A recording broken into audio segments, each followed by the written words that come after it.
Bigfoot stomping in the dark, dark night. Aliens dancing in the pale moonlight. Cryptid chatter blowing up the airwaves. Dr. Hogwash gonna make your day. Dr. Hogwash, yeah, he's the boss. Taking all the secrets and scrubbing off the gloss. Dr. Hogwash, awesome. Turn it up loud. The truth is stranger and it's drawing a crowd. Oh, Sasquatch tracks, Roswell facts, tinfoil hats. Dr. Hogwash got your back. Dr. Hogwash, oh yeah, don't stop. Turn it up, it's a truth drop.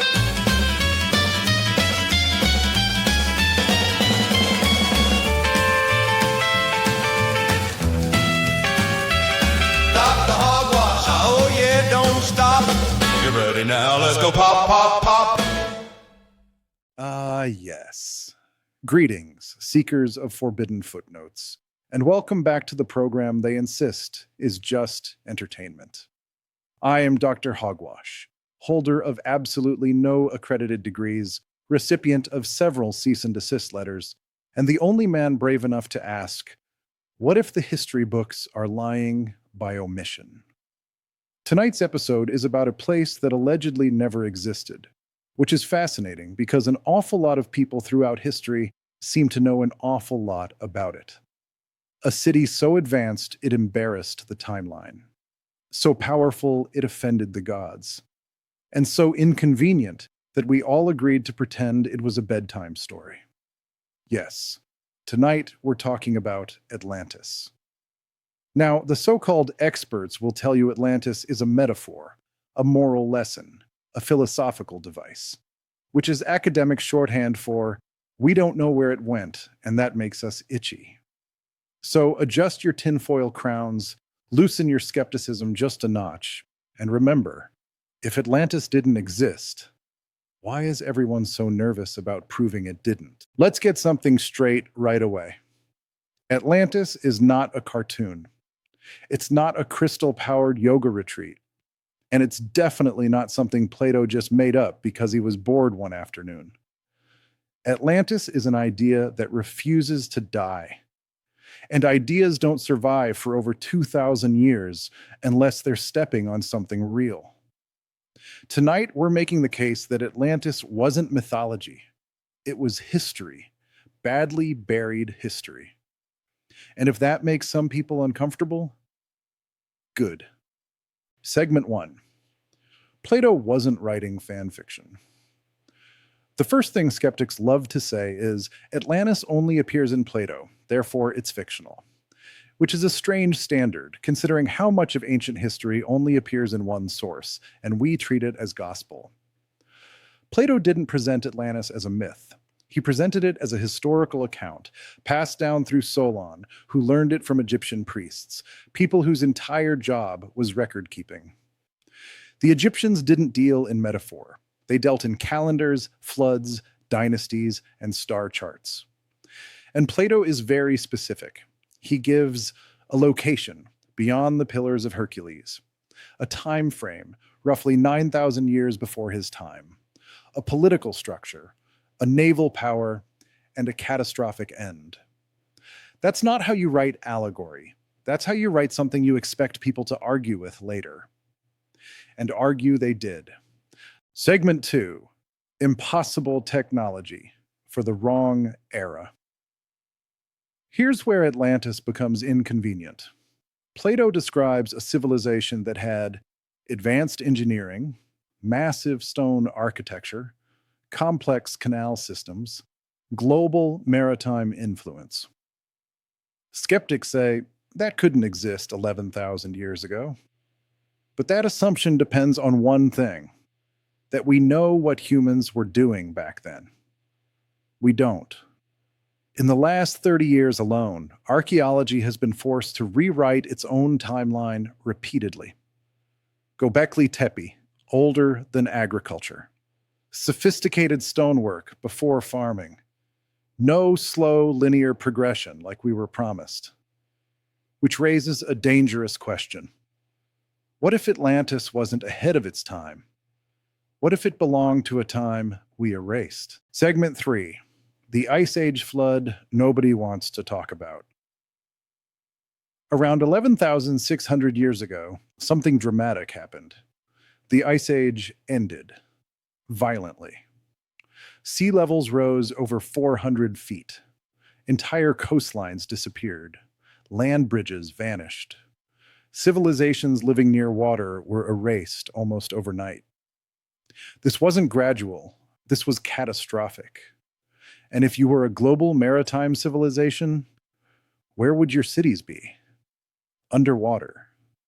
Not burned, not conquered, drowned.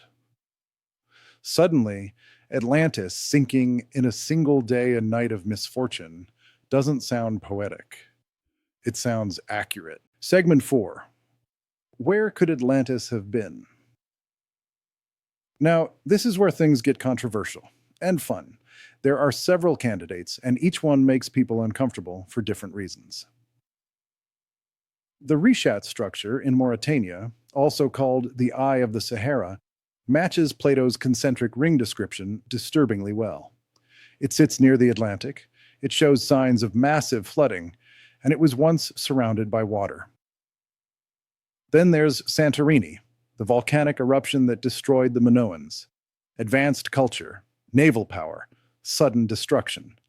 And let's not forget submerged structures, off the coast of Cuba, near Japan, in the Mediterranean.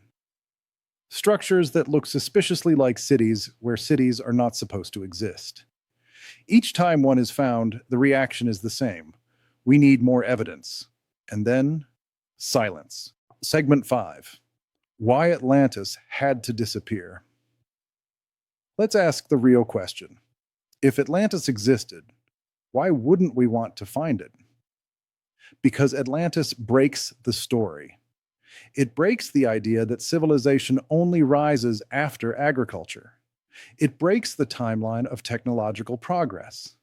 It suggests advanced societies can rise and fall completely. And worst of all, it suggests we are not the first global civilization. That's not just uncomfortable, that's destabilizing. History isn't just about the past, it's about legitimacy. If Atlantis existed, then collapse is not hypothetical, it's cyclical. Segment 6. The myth pattern. Atlantis isn't alone. Every ancient culture tells a similar story. A golden age, advanced knowledge, a flood, survivors who restart civilization. Sumerian flood myths, biblical flood myths, Hindu cycles of destruction, Mesoamerican sun ages. Different cultures, same story. Either humanity independently invented the same trauma, or something actually happened. And trauma has a way of surviving longer than buildings. Segment 7. What Atlantis really was. Here's the most reasonable take. Atlantis wasn't magical. It wasn't utopian. It wasn't perfect. It was human. Advanced enough to dominate trade. Arrogant enough to believe it was permanent. Vulnerable enough to disappear when the environment changed faster than it could adapt. That's not fantasy. That's a warning. Atlantis doesn't need to be found to be real. Its fingerprints are everywhere. In ancient stonework, in flood myths, in sunken coastlines, in the gaps between what we're told and what we keep uncovering. Atlantis isn't a lost city. It's a lost chapter. And the reason it matters is simple. If Atlantis fell, so can we. And this time, there may be no survivors to tell the story. So, was Atlantis real? Well, let's recap. We have a detailed historical account, a global flood at the exact right time, sunken coastlines where cities should be, ancient cultures remembering the same catastrophe, and a timeline that keeps cracking every time we dig a little deeper. But sure, probably just a metaphor. Here's the thing. Atlantis doesn't scare people because it might be real. Atlantis scares people because it already happened. A technologically capable civilization, global influence, environmental hubris, sudden collapse. Sound familiar? Atlantis isn't a lost city, it's a rehearsal. And if history really does run in cycles, then perhaps the reason Atlantis vanished isn't because it was punished, but because it was replaced. This has been Dr. Hogwash, reminding you that the past is not dead. It's not even buried. It's underwater and rising. Thanks for watching and sleep well.